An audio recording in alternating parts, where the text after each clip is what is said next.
وہ لمحہ جب دریا خاموش تھا، سیلفیاں بن رہی تھی، کہہ کے گونج رہے تھے۔ کسی کو کیا معلوم تھا کہ اگلے لمحے وہی دریا 18 زندگیوں کو خطرے میں ڈال دے گا۔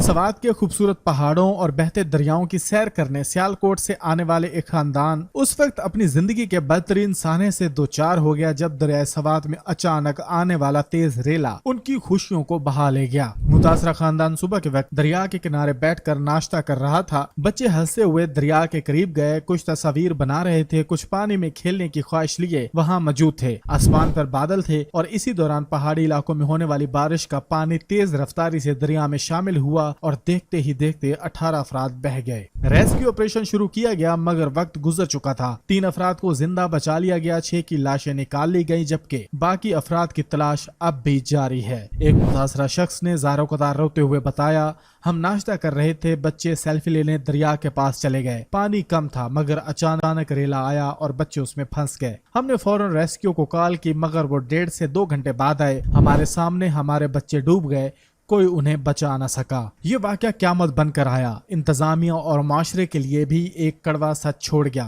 حالانکہ دریا کے قریب جانے اور نہانے پر دفعہ 144 نافذ تھی، پھر بھی سیاح اپنی جانوں کو خطرے میں ڈال کر وہاں جاتے ہیں، تصاویر، ویڈیوز اور تفریح کی خاطر احتیاط کو نظر انداز کر دیتے ہیں۔ آپ سوچیں، ایک باپ اپنے بچوں کو سامنے ڈوبتا ہوا دیکھ رہا ہو اور کچھ نہ کر سکے، ایک ماں کے سامنے اس کا پورا کنبہ پانی میں بہہ جائے اور ریاست 2 گھنٹے تک خاموش تماشائی بنی رہے۔ لیکن اس واقعے کا اصل درد صرف پانی کے بہاؤ میں نہیں چھپا ہوا، اس سسٹم کی نااہلی اور ہماری اپنی غفلت بھی اس کی بہت بڑی وجوہات ہیں۔ ریسکیو ٹیمیں 1.5 سے 2 گھنٹے بعد پہنچی۔ وہ دو گھنٹے جب ایک سیکنڈ زندگی اور موت کے بیچ کا فاصلہ تھا۔ کیا ہماری ریاستی مشینری کو صرف فائلیں سنبھالنی آتی ہیں؟ کیا ایمرجنسی کال صرف خانہ پوری ہوتی ہیں؟ ان سوالوں کا جواب کون دے گا؟ ادارے اپنی روایتی سستی اور لاپرواہی سے باز نہیں آتے۔ جب اطلاع ملی تو فوری طور پر حرکت میں کیوں نہ آئے؟ کیا کوئی ٹریننگ ہے، کوئی ذمہ داری ہے، یا سب کچھ صرف رسمی خانہ پوری تک محدود ہے؟ اگر واقعی دریا کے قریب جانے پر دفعہ 144 نافذ تھی تو کیا ان سیاحوں کو مطلع کیا گیا تھا؟ کیا دریا کے کنارے وارننگ بورڈز لگے ہوئے تھے؟ اگر اطلاع دی گئی تھی تو کیا اس خاندان نے قانون کی خلاف ورزی کی؟ اگر ایسا ہے تو پھر یہ ہماری بے احتیاطی اور بس ایک سیلفی اور ایک لمحے کی خوشی پر جان داؤ پر لگانے والی ذہنیت کا بھی نتیجہ ہے۔ ایک باپ، ایک ماں، بچے سب ایک دوسرے کو آنکھوں کے سامنے بہتا دیکھیں لیکن ہاتھ نہ پکڑ سکیں۔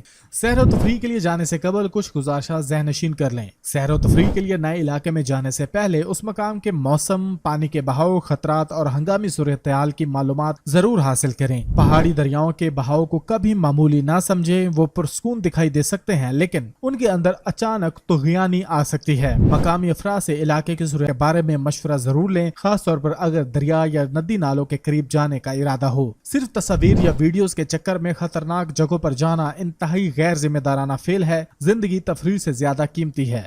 بچوں پر خصوصی نظر رکھیں، انہیں تنہا پانی کے قریب نہ جانے دیں۔ ہنگامی صورتحال میں فوری رابطہ کریں اور مقامی ریسکیو پوائنٹس کا پہلے سے علم رکھیں۔ ریسکیو اداروں میں فوری رسپانس سسٹم کا اثر نو جائزہ لیا جائے۔ سیاحتی مقامات پر مستقل وارننگ سسٹم اور فزیکل بیریئر نصب کیے جائیں۔ دفعہ 144 کے نفاذ کی معلومات ہر جگہ بورڈز، سوشل میڈیا اور مقامی ذرائع سے دی جائیں۔ شہری خود بھی احتیاط کا دامن نہ چھوڑیں۔ زندگی صرف ایک لمحے کی لاپرواہی سے ہمیشہ کے لیے ختم ہو سکتی ہے۔ دریائے سوات آج ایک پرسکون منظر نہیں، ایک خاندان کی چیخوں کی بازگشت ہے۔ اگر ہم نے اب بھی ہوش کے ناخن نہ لیے تو ہر سیاحتی مقام ایک ممکنہ سانحہ بن جائے گا۔ سیر کو زندگی کی تازگی بنانے کے لیے زندگی کی حفاظت پہلے لازمی ہے۔ وہ لمحے، وہ چیخیں، وہ بے بسی جو صرف چند سیکنڈز میں پورا خاندان ایک دوسرے سے ہمیشہ کے لیے جدا کر دے، یہ منظر واقعی قیامت خیز تھا۔